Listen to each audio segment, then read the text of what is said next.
The New York Mets bullpen could still certainly use some help, and that's why in this video we're going to look at an under-the-radar reliever that the New York Mets could pick up whether at the trade deadline or before that would be a perfect fit for this Mets bullpen. If you like this video talking about a particular player and the kind of fit that they would be on the New York Mets, make sure to hit that like button at the ballpark. Slide to the comment section. What are your thoughts on this reliever that I'm going to talk about, and what other relievers would you like to see the New York Mets target as we head closer to the trade deadline? And if you're new here or you really want to help the channel grow, you can subscribe. It is always greatly appreciated. And to those of you that are subscribed already, I mean, you know the deal. Tell a friend, tell a neighbor, tell a stranger, tell a fish, tell a panda. Whatever you can do to help out the channel, I always greatly appreciate. It makes my day. So let's talk about this reliever. It's always important to keep in mind that when you are targeting players, you have to look at teams that are having a bad season. And a team that's had a really rough year is the Chicago Cubs. And no, it's not David Robertson, because he's a guy that the Mets have scouted, they're linked to, and he's someone I really would like the Mets to get. But we're actually going to talk about another Chicago Cubs reliever that I also think would be a really good fit for the Mets,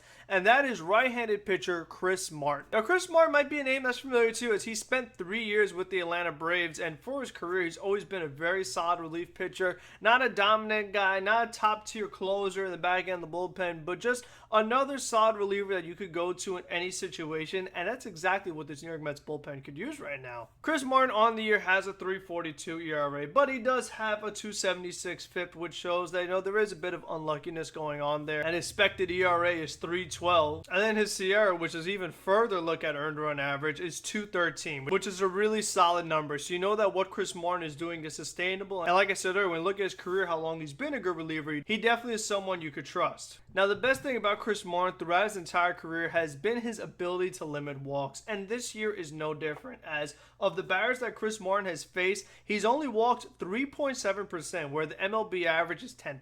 And that walk percentage also puts him in the 97th percentile, so he is one of the very best in all of baseball at limiting walks, which is something you really want from your relief pitchers. Because like I said earlier, it allows you to pitch in any kind of scenario, especially with runners on base. If you have a starting pitcher going pretty deep into a game, and then all of a sudden they run out of gas, they lose their effectiveness, it's like, okay, well, who can we go to? Even with the bases loaded, and we're like, this guy cannot come in and walk batters. You can't be in there throwing it to the backstop. Chris Martin is a guy that you could go to, and you could feel confident that he isn't going to walk in or run. And the other thing that Chris Martin has done absolutely phenomenal this year is inducing ground balls, as this year he has a 60% ground ball rate, which is absolutely excellent, and it's better than he usually is in his career. For his career is at 49%, so this is definitely another thing you want to see, because inducing ground balls makes it easier to turn double plays. So again, if you bring Chris Martin in with runners on base, he's going to do the two things you want: either get a ground ball and not walk the batter. And one of the other things I like about Chris Martin is that he's not a big name guy. He's not a guy like a David Bednar or Jorge Lopez or even David Robertson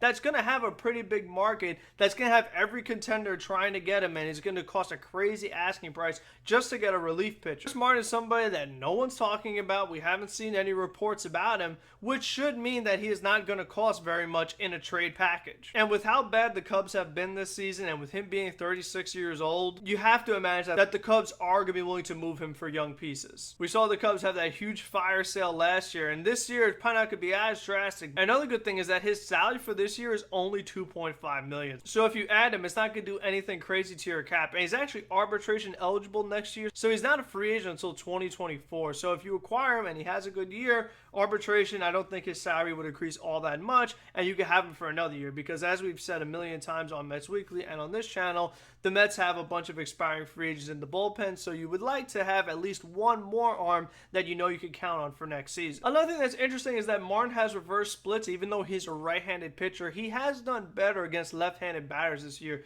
which is something you want to see, because as of right now, the New York Mets only have one lefty in their bullpen, that is Joely Rodriguez. So if you could have another pitcher that could get left-handers out, that definitely is a much welcome plus onto the team. And like I talked about earlier, being able to pitch in any scenario, this year Chris Martin for the Cubs has pitched in the 5th, 6th, 7th, 8th, and 9th inning. No matter what inning you bring him in, no matter how many guys are on base, you could have a pretty good amount of confidence that Chris Martin can get the job done. And I think with how well Jeremy Hefner has done as the pitching staff, and the way Lindor and guys like Yorme play up the middle, Chris Martin would definitely be able to excel as a New York Met. Now, as far as his pitching arsenal, he throws mostly his fastball at around 95 miles an hour, but he also has a cutter, a changeup, a slider, and the very occasional curveball. And I just firmly believe that it is really important for the Mets to just get some more arms, because we've seen the struggles that this bullpen has had from time to time, and you just have to be prepared for everything, because we know there are those days where Edwin Diaz is not available or Adam Ottavino is not available, and you have to have some other guys that you could trust late in the game, and Chris Martin would be one of those guys. And I also think that the Mets have to be prepared for injuries. I mean, fingers crossed that no relievers do get hurt, but if they did,